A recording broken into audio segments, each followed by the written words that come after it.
Good morning YouTube and good morning semua, and thank you for dropping by. Dalam video hari ini saya just mau berkongsi dengan anda semua 8 kejadian yang pernah terjadi pada diri saya selama saya menjadi rider penghantar makanan. So ini adalah kejadian-kejadian yang perit, kejadian-kejadian yang memberi pengajaran, dan yang saya tak dapat lupakan selama saya menjadi rider penghantar makanan.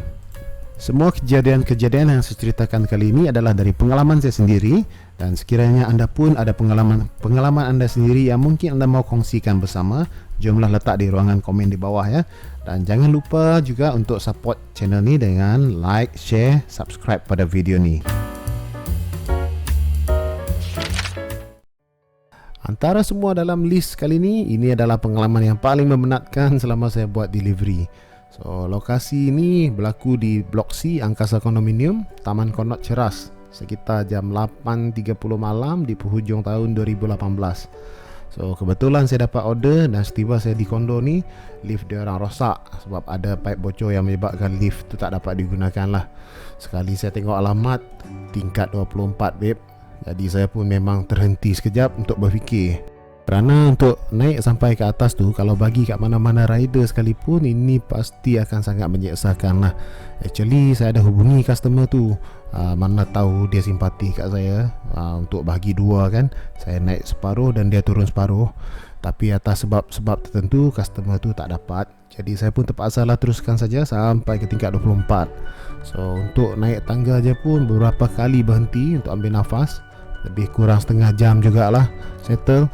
So, dan akibat daripada kejadian ni, kaki saya bengkak teruk beberapa hari. Yang ketujuh ni paling susah saya nak lupakan. Saya pernah jatuh dalam kolam renang semasa membuat penghantaran. So, lokasi kejadian ni di Sri Mas Kondominium, sekitar jam 11 malam menghampiri ke tengah malam pada tahun 2018 juga. Malam tu hujan lebat dan kebetulan saya dapat order ke kondo ni.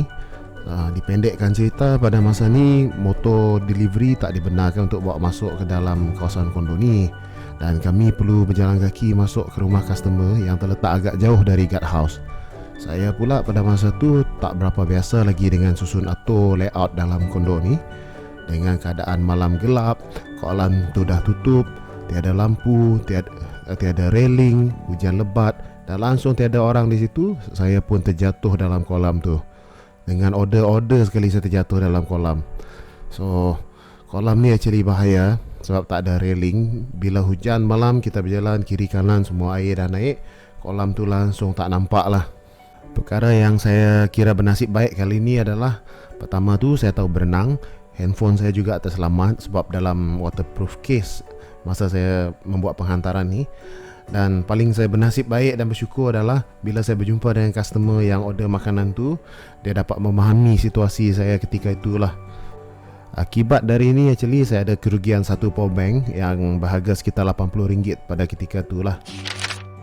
Peristiwa keenam ni adalah satu pengajaran pada saya sendirilah dalam menilai batas kemampuan saya sendiri. So ini berlaku di Bulatan Permaisuri menghala ke HU KM Ceras. Pada awal-awal saya bermula membuat penghantaran, pendek katanya saya menjadi tamak lah. So gaji rider-rider seperti saya dibayar secara mingguan. Kalau kerja keras minggu-minggu akan dapat lah dalam tangan tu RM1,500 lah, tiap minggu boleh dapat. Dan saya memang kejar duit tu sampai saya abaikan rehat, abaikan yang lain-lain semata-mata untuk duit tu. Saya tak kira lah panas ke hujan ke penat sekalipun, masa saya atas motor tu paling minimum memang 12 jam sehari. Dan kalau boleh lebih lagi lah buat masa tu. Disebabkan kegairahan saya bekerja ni, saya jadi kurang rehat sampai saya terlelap atas motor dan kemudiannya aksiden lah. So ini satu contoh pengajaran di mana perlunya kita tahu batas dan keupayaan diri dalam melakukan sesuatu.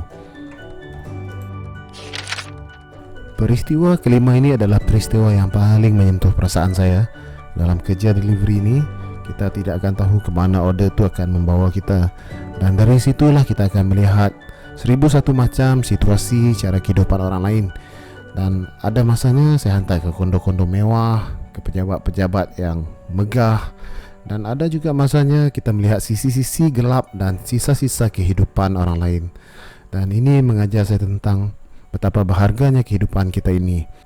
Pengalaman saya di sini saya tak mampu untuk ungkapkan dengan perkataan.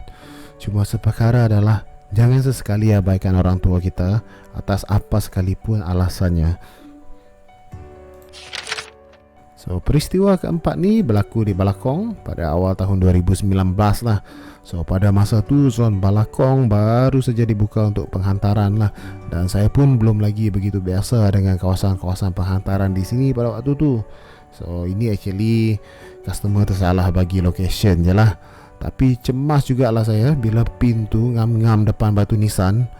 Oh, selepas dapat location yang tepat dari customer, dapat jugalah saya sampai ke lokasi yang sebenar. Peristiwa ketiga ni memang agak soy bagi saya dan melucukan jugalah bila saya fikirkan sekarang. So, kejadian ni berlaku pada awal tahun 2019, sekitar jam 12.30 tengah malam masa tu. Saya baru selesai hantar last order saya kat Venice Hill. So, Venice Hill ni adalah kawasan yang agak hujung di kawasan Ceras dan dah tepi-tepi hutan lah dah kawasan ni.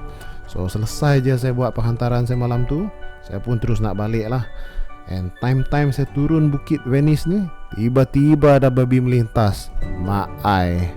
So, saya elak babi tu, saya jatuh, babi tu okey je. And ini akhirnya menjadi satu kenangan yang melucukan lah bagi saya sampai ke hari ini.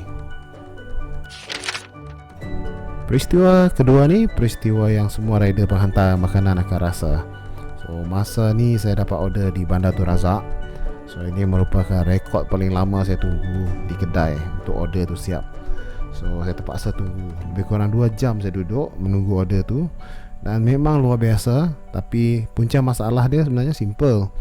Sebab bila saya perhatikan tukang masak dekat kedai ni ada 1 orang saja.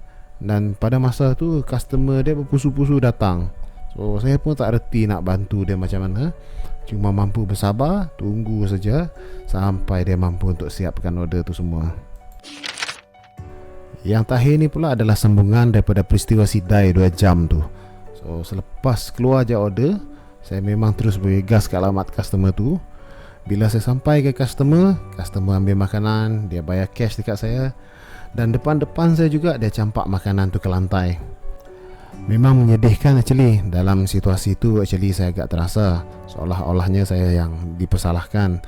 Tapi saya faham yang customer tu dah tunggu lebih 2 jam untuk makanan dia sampai. Memang itulah dugaan yang terpaksa saya terima dalam bekerja, yang kita terpaksa berjumpa dengan 1001 macam orang. Okay guys, setakat ini saja perkongsian kali ini. Hope you guys enjoy this video. Thank you for watching and stay safe everybody. Bye bye.